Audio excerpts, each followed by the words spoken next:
कारणच तसं आहे म्हणून अगदी तातडीने यावं लागलं।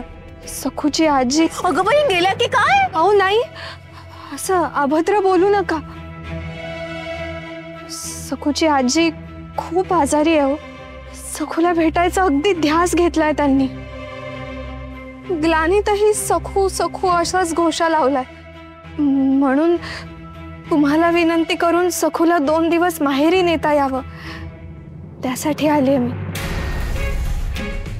असं होय? नाही हो, साहजिकच आहे, साहजिकच आहे। तुम्ही थांबा, इथेच थांबा, मी रमाईला सांगून येते तुम्ही आलायत ते।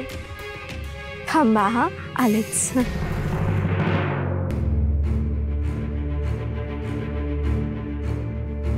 सखू कशी दिसत नाही?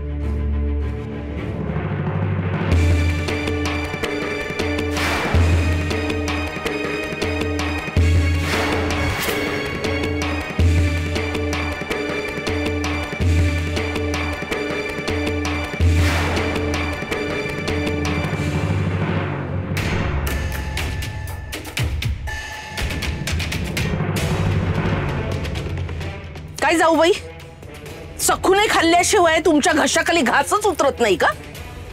आता मी काय केलं? काय केलं?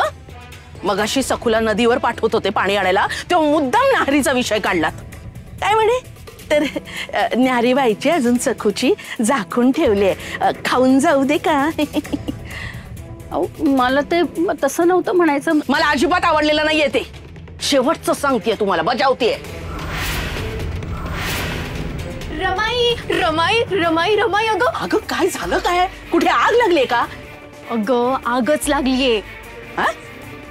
बाहेर त्या सखूची आई आलीये, सखूची आई।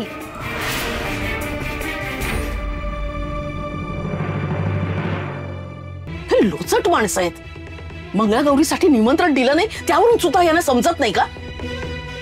कशाला आली ती? अगं त्या सखूची आजी आजारी आहे म्हणे आणि तिने सखूचाच ध्यास घेतलाय। 2 दिवस घेऊन जायला आलीये। अगं बाई, हा धर्मसंकटच आहे म्हणायचो।